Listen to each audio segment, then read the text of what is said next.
artificial intelligence is remaking marketing as we speak. And if you're a marketer, you can either get up to speed or get left behind. The choice is yours, and really it's a no-brainer. Join Geoff Livingston and Greg Verdino as they explore the latest AI news, trends, tools, and ideas that are creating the future of marketing today. This is No Brainer, an AI podcast for marketers. Take it away, Geoff and Greg. Hey everybody, welcome to the No Brainer podcast. We're back with another exciting episode about AI. We're going to be talking about the AI bubble with Shashi Bellamkonda. But before we introduce him, Greg, how are you, man? It's been forever. I'm good, my friend. Yeah, it seems like it's been a couple of months just because of scheduling conflicts and whatnot, so it's good to be back. Yeah, man. And of course, we talk all the time, but I don't think folks have seen us together doing this. And we have a great guest today. But before we do it, do you want to introduce us with our usual commercials? A little bit of housekeeping. All right. So thank you. We are at nobrainerpodcast.com if you want show notes and all that kind of good stuff. And please, if you are watching us on YouTube, be sure to follow the channel, subscribe, like the videos. Be sure to comment if you have anything to say. We do read comments and reply to feedback when appropriate. And if you are listening to us on any of your favorite podcast services like Spotify, podcast, trademark, Spotify or Apple Pods or wherever you do listen, please again be sure to subscribe, like, and on socials, share, love, like, and do all that kind of good stuff to help get the word out. And we will be sure to continue producing great content for you. All right. Thank you, my man. Terrible, but we're going to go with it. We're going to go with it. And if you don't like it, leave us a bad review. And with that, let me bring Mr. Voice of the Customer on, Shashi Bellamkonda. And all jokes aside, that's kind of how Shashi made his name. He and I were working together back in the day on a Voice of the Customer campaign for Network Solutions. Won a gold quill on that with IABC. Shashi's career has continued to progress through the CMO ranks. Now he is the principal research director over at Infotech Research Group for Marketing and AI Research and Advisory. And with that, Shashi, welcome to the No Brainer podcast. Thank you. Well, I listen to No Brainer all the time, and I've been a big follower of both of you for a very long time. So honored to be here. Thank you for having me.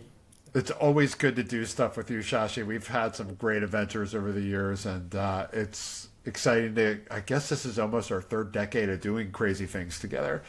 So, but wherever the technology turns, you guys are running far ahead of everyone else. Yeah, it's funny you mentioned that before we dive in, because people always say that you're always on the cutting edge, and I'm like, that's what happens when you're a nerd. You're a tool. You always want to play with the latest tech. That's all it is, Like I'm the same way about running shoes. What's the latest carbon plate? Gotta have the latest tech. Right.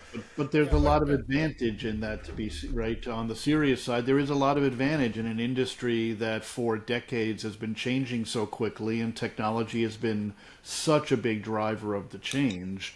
I think there's a lot of value in being somebody who sees what's happening and can apply critical thinking to the trends and the things that organizations are doing with these technologies. I think, you and I, Shashi, have not had nearly as many adventures as you've had with Geoff, but our paths have crossed several times over the past few decades, and you always bring a great perspective. So I'm really looking forward to this show. Yeah. Yeah, that's a brilliant segue to the topic that we are talking. But one thing that, in my opinion, makes you both stand out is you're not just amplifying the hype. Like, it's almost like you are the people very fiscally conservative. You've been working with companies both with a lot of budget and medium budgets. And you're almost holding people back so that you can point them in the right direction. I like that a lot about the things that you've done and projects you've done in the past. Well, thank you. We definitely want to steer people in the right direction whenever possible. And speaking of, we have a really crazy topic today, which is the bubble, right? And so for those of you that have been following the news headlines around AI for the past couple of weeks, and even listening to this podcast, there's been a lot of discussion about the hype wave. And now there's a lot of discussion about a bubble. And for context, at least to my understanding, a technology bubble usually leads to some sort of a recession. It's usually a financial burst. We saw that with the dot-com wave. We saw a little bit of one with 2.0, not quite like to this extent. I would also say that there were probably venture capital bubbles with the whole, I guess, Web 3.0, metaverse, Bitcoin kind of effort there. So now there's conjecture that there's one here. The question is there one? Is it just a hype wave? What are we looking at? And so with that, I think before weighing in, I'd like you guys to pick that up. Shashi, maybe you could start with, do you think there's a hype wave, or is this really a bubble? What is your thought? I would divide that into three categories. The first category is all these large companies that have been doing AI for a very long time. I think before this recording, we were talking about companies like Amazon have been doing it for a very long time. I mean, Uber doesn't come to you in a couple of minutes just because some driver is nearby. There's a lot of machine learning there. And there's several examples. I mean, Netflix is also doing machine learning. I personally don't like the results because it doesn't seem to get the choice right. I don't ever get new content from them, right? It's always like the same bad type of movie. But go ahead. So if you look at these companies that are have been doing machine learning for a very long time, they, I feel, haven't really changed. Maybe a little bit here and there, and especially I left out the other heavyweight, which is Google. I mean, Google has been doing this for a very long time in search, in photos, in maps, and everything else. Right. The second category is companies that have been providing AI to almost like machine learning ops. Now, the third category is the category that I would put very strongly in the bubble, is companies that overnight saw ChatGPT and decided he is AI and AI is ChatGPT and started investing in things that were not leading to an ROI. So those companies will get affected. And as far as like recession, I don't believe it simply because the stock market is not the economy. Right. I hear this on NPR's Marketplace all the time, right? So yes, there is, I mean, people who have been investing, if they were investing in medical technology and AI, Yeah. kudos to them. They were investing in, but simple things, probably not, right? What do you think? Greg? So, you know, I want to pick up on something that Shashi said, which is an important distinction, and I know it's a distinction we've tried to make before on the pod, and I know that we certainly make this distinction all the time with clients, is that generative AI is not AI. Like, it's AI, but it's not all of AI, right? It's just a teensy-tiny tip of the spear when you start to think about the full implications of AI, right? And I think that certainly the emergence of tools like ChatGPT have driven the hype bubble. And of course, the hype bubble is inextricably linked to the financial outlook around generative AI companies, right? You know, that's all the venture capital being poured in, and all of the money large organizations have spent, the multiple billions of dollars that McKinsey has made off of generative AI, whatever that means, right? And I think that what's happened over the course of maybe the last 6 months, and it's really kind of coming to a head now, is all of the organizations who have overinvested in generative AI, often perhaps to the detriment of underinvesting in all of AI and data strategy and governance and machine learning and all of the stuff that has to be in place and working and delivers real business value, are starting to learn that they are not getting the rewards they were promised. The productivity is not going through the roof. The customer experience has not gotten materially better.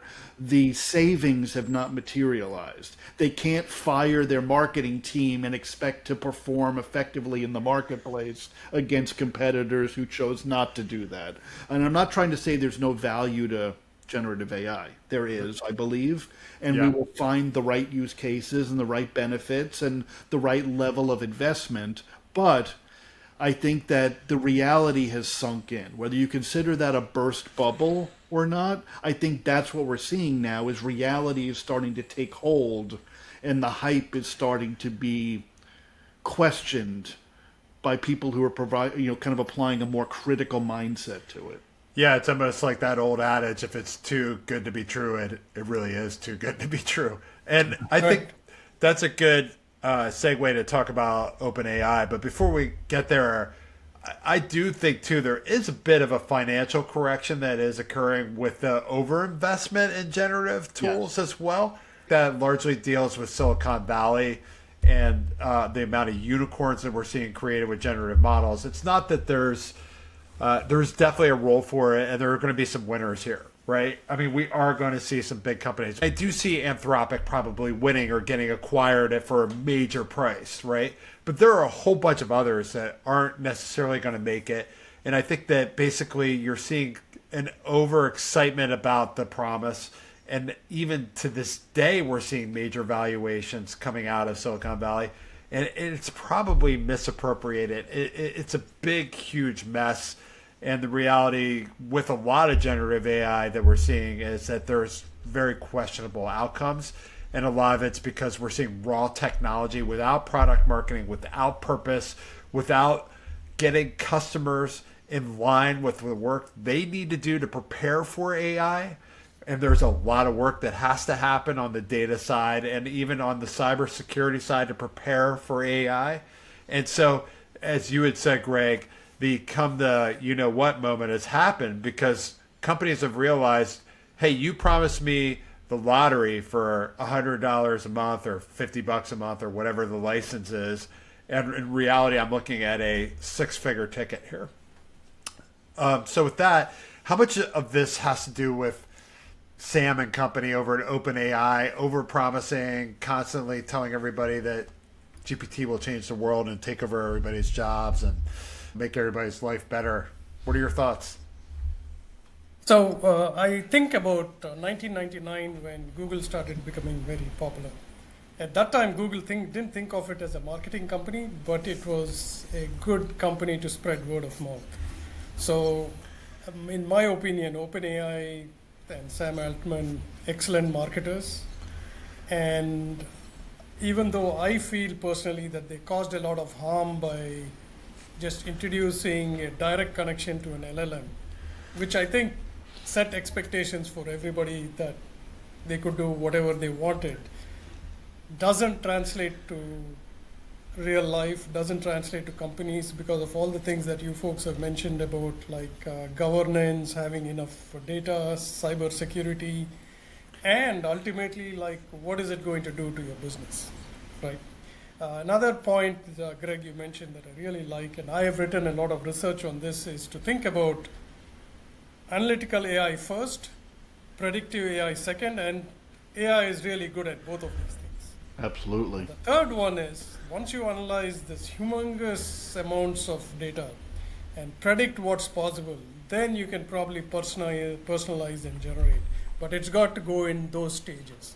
I don't think the word LLM should have actually been such a household term now, with like everybody talking about Anthropic, about Meta.ai, Gemini, and that's a little confusing. I think people should just say like, the other concept I've been hearing a lot of speakers from good companies talk about is, instead of AI, think about IA.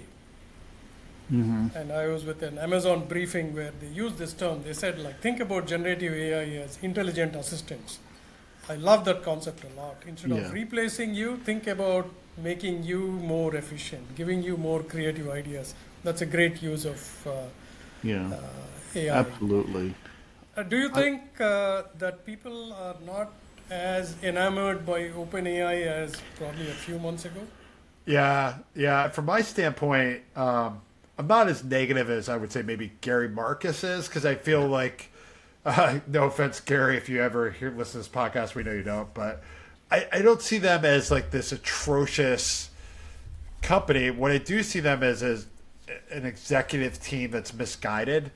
on what they are, I really see them as a two-faceted company. And the number one thing that they do is provide algorithms to data science teams to build great AI models. And really, if you look at their host of services and how they're probably making most of their money, it's by licensing GPT versions, it's by licensing Whisper, it's by licensing DALL-E, and by getting these out and other algorithms out to data science teams. That's really where they succeed, right? They're a great B2B company. And then they have this consumer thing, which is ChatGPT. And that in its own right has been, in my mind, completely mismanaged in a lot of different ways. First of all, in what it is, and why it doesn't work well in some ways because of the way it's been trained and built, but also in how it's been promised to the marketplace. And I think that when I look at OpenAI and even with Sora and some of the other missteps from multimodal, their constant focus on trying to be a consumer, massive, next big tech company has really kind of led them astray from who they are and what they offer the market. And I think it's created cascades of problems for the larger AI space. I think one of the challenges that dichotomy has created is a lot of confusion among a lot of business people about what OpenAI is and what the products and services are capable of. Because we still hear a lot of, well, can't I just get a $20 ChatGPT subscription and turn it on, times 10 people in my marketing department and I'm golden? And they don't understand that that's going to provide them with little to no value in and of itself, right? So there's even confusion about where do I apply the consumer or even the pro version of these products versus the kind of value I might see if I'm an enterprise client. And it just, to me, creates a lot of confusion. That's at least what I see. I don't know, Sashi, what you're seeing or what your thoughts are. And one big challenge that OpenAI has is the big players, Google, Amazon, which is AWS, and obviously Microsoft Azure. If you're in a big company or medium-sized company, you don't want to add on another provider and go through everything that the provider. So the easiest thing for you to do is to find out what is your existing. There are three ways that you can introduce AI into your organization. One is your existing cloud provider, your existing software provider, adding AI into this. The third one, which is building your own LLM version that is very specific to yours. The easiest thing people have found is just switching on whatever AI your cloud provider. Mm-hmm. Microsoft Copilot has seen a lot of adoption simply because it was easy for CIOs to say like, hey, we can put guardrails on this, right? Yeah. So, but it is a good sandbox for people to play with without necessarily having to add on anything else and go through a whole process. So that will be difficult for AI to compete. Geoff, you pointed out what their business model is of using their LLM for every specific development. If they do a good job in improving their algorithm and cutting out a lot of hallucination, hallucination is the biggest problem that open LLMs have. Oh, 100%. I also want to point out two things that I've heard leaders speak about. One is AI should not be visible to your users. It should be in everything that they are going to see and help them get a better experience. And I think we talked about customer experience at the beginning. That's one. The second one is the narrower model you have, the better trained it'll be on your own data and the higher success. Yeah. And it's interesting because Apple may have gotten this right. We still have to see what they actually roll out long term, but they may have gotten this right where they're not making something that's really focused on an AI technology. They're focused on making your iPhone more usable and Siri more usable, right? Right. Like if you think about even, Apple, we can argue whether or not OpenAI is a good marketer or a bad marketer or somewhere in between. And I think it depends. They've been great at marketing generative AI and OpenAI. I think they've been terrible at explaining use cases and real practical applications that are legitimate. There's a lot of promise, not a lot of practicality. But Apple, right, they were, one of their brilliant strokes back in the early days, right, was that they didn't say whatever it was, 200 gigs of storage on your iPod. It was 1,000 songs in your pocket. OpenAI hasn't found their 1,000 songs in your pocket moment, I don't believe. Kind of banish the blank page, which is not even their language. It's not really a great value proposition, especially when the technology doesn't deliver on a well-written piece of content in that scenario. But I'm interested because, Shashi, you're an analyst, which means, and you've been doing it for years and years across multiple waves of technology innovation. And, like you said earlier about us, we tend to apply a critical eye in a good way, not negative critical, but critical thinking. We tend to be more analytical in our approach. We might be more likely to hold a client back from doing the wrong thing than we are to push them to do something before they're ready or before it's feasible or whatever. I kind of see you the same way. For every Shashi, there are 10 or 100 or 1,000 people out there who are like, I'm using ChatGPT Pro, and not only is it writing all of my content, so I don't have to think about that anymore, but it rebalanced my stock portfolio and dropped my mom off at the airport this morning. And everyone's like, ooh, like, and they're setting this totally unrealistic expectation. And I don't understand where that comes from, because they're claiming the technology does stuff that it clearly doesn't do, and often doesn't do well if it does. And these people are kind of just feeding the hype machine, and it almost seems to me like they're lying about what they're achieving with the technology. But what are you seeing on that front? What do you think about that sort of uncritical sort of reportage coming from influencers and even the press about what this technology does? I see that, and I've come across a lot of posts about the unimaginable things that AI can be doing.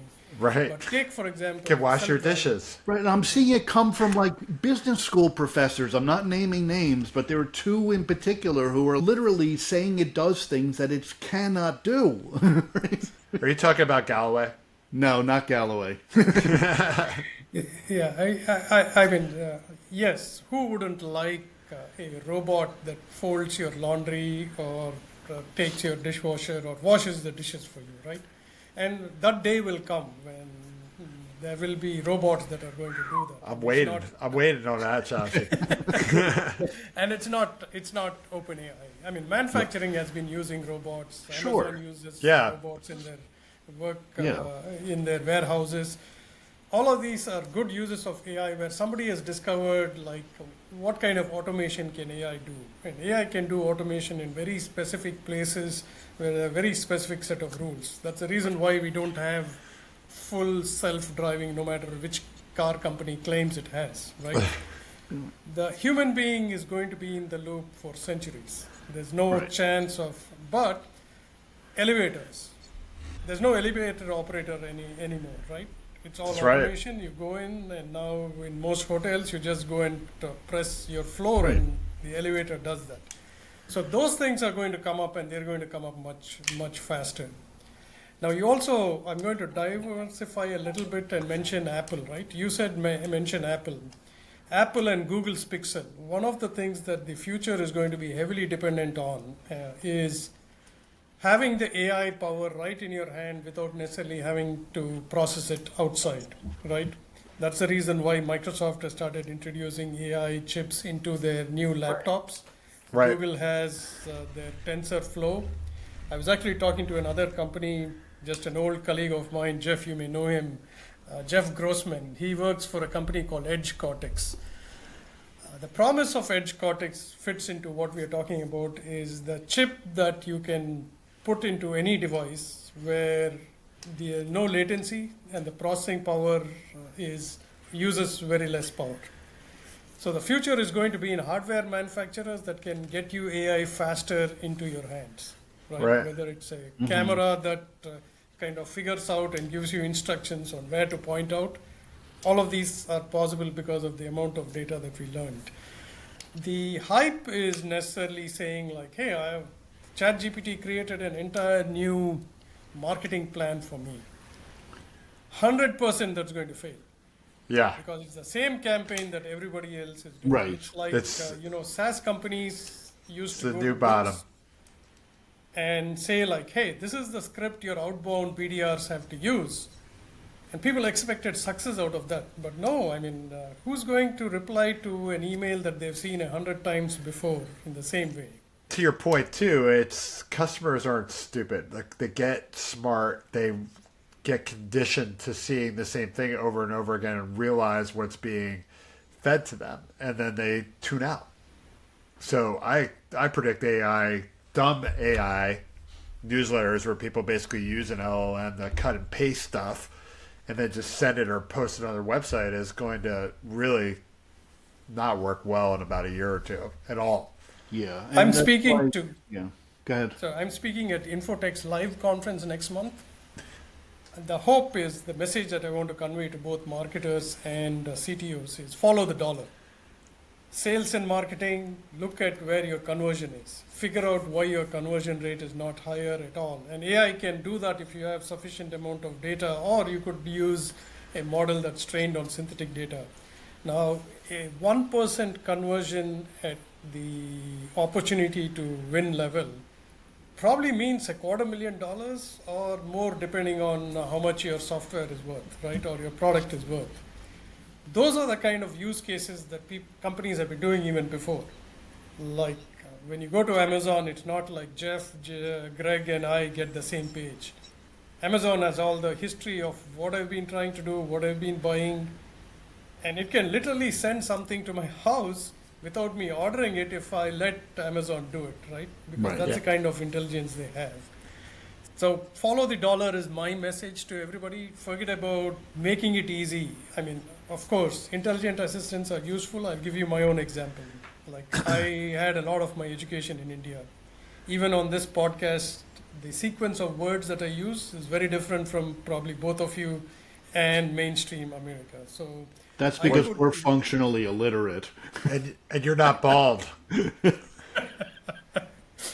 right.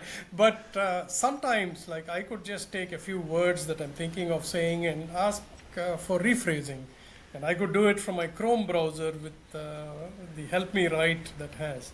So things are going to become easy, but they are not something that you need to invest a lot of money and Right. put a lot of investment in. Your investment should go to big things.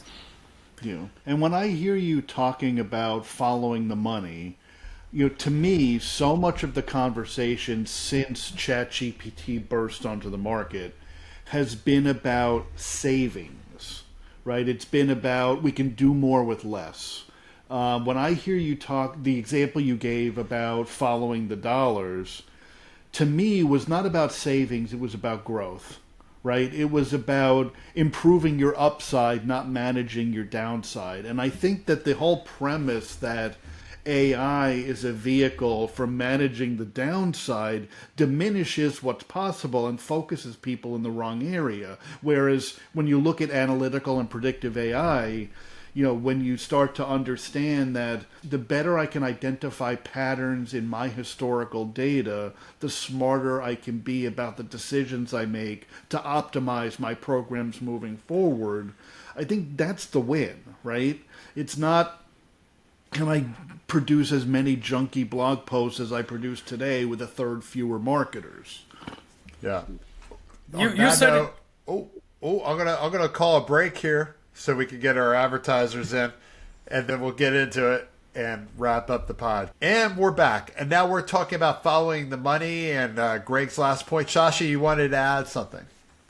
Yep, Greg, that's a really fantastic point. I can't tell you how many calls I've been with people on advisory calls telling them, don't market your product saying that this is just going to reduce time and increase productivity. They are good benefits, but a CFO cares about give me ideas on increasing revenue, right? Like you said, the front side is much better.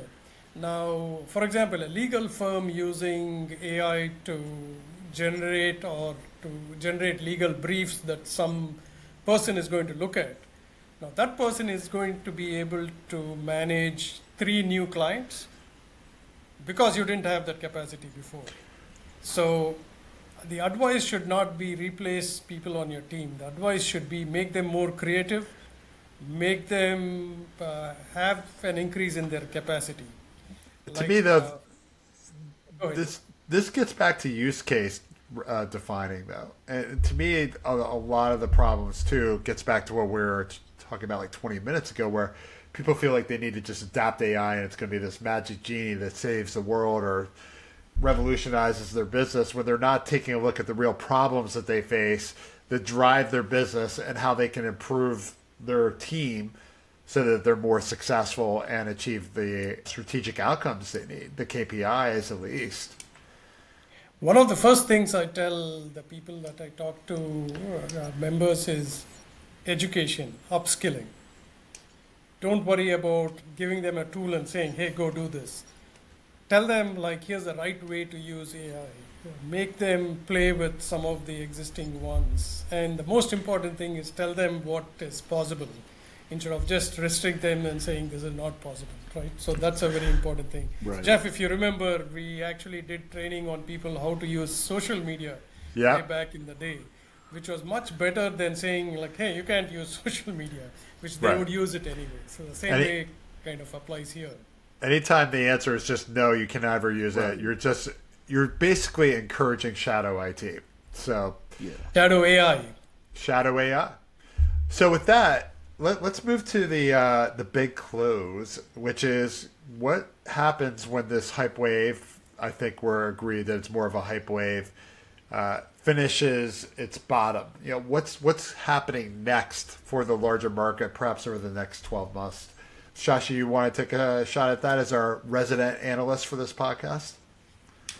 Yeah, I mean, companies like who have been producing tangible results, who have completed projects that the clients have seen tangible results, companies that support the use of AI, either it's hardware or software, for these results are definitely not going to be affected. It's the ones that haven't proven value and just have an idea. There may be a few winners there, but not likely to see that. So just like what happened in 2023 when VC stopped funding some of the companies that they thought were very valuable during the pandemic, the same thing is likely to happen. But the general economy is very strange right now. People are spending more on things and they've changed their buying behavior, but they're still spending. So I don't know if it's going to affect the economy in general, but the AI bubble is probably going to be affected. Companies haven't figured out pricing for their products on how AI can be used. And if you're testing something, be very careful. You don't want to end up with a huge bill because you created an AI app that uses a lot of computing power that you're not expecting to. We've seen that too, some really wild ranges for even private instances. Yeah. Yeah, I think to me what it comes down to is, and I feel like we've seen this pattern over and over again, although there have certainly been some things that kind of just hyped and fizzled and have thankfully gone away, like Mark Zuckerberg's iteration of the metaverse. But I think, and Geoff, I think you and I agree on this, you wrote about it a week or two ago, I think, on the blog as well, that it's kind of when it's like that old adage, when the going gets tough, the tough get going, sort of, right? I like that. That, the companies who are being smart and strategic and thoughtful in the way they apply AI to solving a particular business challenge or seizing a particular business opportunity will continue to invest in AI. They will do so in a way that is beneficial to their business and to their customers or stakeholders in general, and they will see some success from it. And all of the frothy stuff, whether it's startups who are still basically ChatGPT or GPT thin wrappers, who have been overhyped and overfunded, who are producing software in look of a problem to solve, or companies that are investing in AI thinking AI is the answer and not just a tool to achieve the answer, are going to fall by the wayside. And you're going to see the strong survive, and that will ultimately lead to a stronger environment in general for companies and the technologies that they invest in. Yeah, I agree with everything you guys have said. I see some fallout too, right? I definitely see some consolidation happening on the vendor side as a result of the financial plug being pulled on just wild investment, particularly in Silicon Valley. I do see a movement towards more infrastructure investing on the public side. So there's definitely going to be a financial movement, if you would. The other thing I really see is I do think that there's going to be a little call out on hucksterism. We saw this with social media, right? Social media pundits, social media experts, AI experts are probably going to get flogged a bit, particularly the ones that have been like so over the edge on how this is going to be a panacea, and they deserve it, candidly. They'll be quantum computing experts in 3 months. Right. I do think you're going to see that. And I also do think, just like with that social media era, you're going to see people that actually have a hard hitting view, a business view. Let's change the terminology on that. People that have a grounded business view are going to stick. I think that's true of the service providers as well. You know, the ones that are best able to serve actual businesses. We need the shakeout. You know, we really need to get down to pragmatic result, a little less sizzle, a little more meat to the bone here, and get down to what business is. It's my take. I don't know. No, I completely agree. I think you both have the right perspective on, and Greg, I really liked your idea about the strong will survive. And strong just means that you have a goal for what the benefit your software product or your services are going to give towards it, and you're just not starting because you need to. I'll give you a real life example. How many of, in both of you, do you like spreadsheets? Love them. No. Right. So I mean, one of the best use cases of AI is like, I mean, if you can ask a spreadsheet a question, or you can ask an analytics program a question in natural language. But that's not just generative AI. Behind that is the power of analytical and predictive. And sometimes good companies actually tell you like, hey, you asked this question, would you like an answer to question X, Y, Z? And that's a really cool way of looking at things that were grunt work that AI can help you and become an intelligent assistant, if that makes sense. Greg, last word?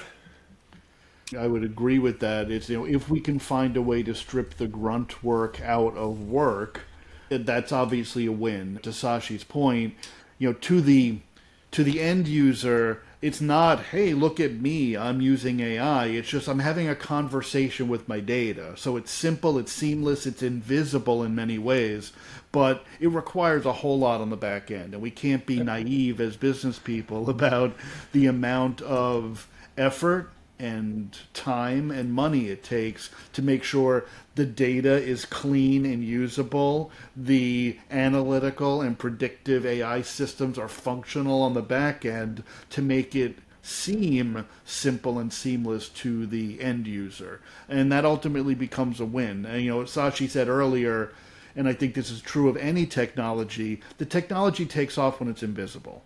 Right? And that's what I think is appealing about the promise of Apple Intelligence, which we referenced earlier, is that they're not playing the AI in your pocket game so much as embed AI into the way you already use your device.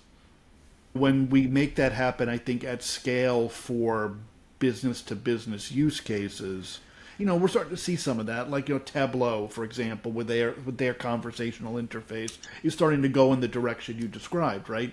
Once we get there, I think we're going to see some interesting benefits and a different conversation than I think the kind of conversation we're having today about dopey chatbots.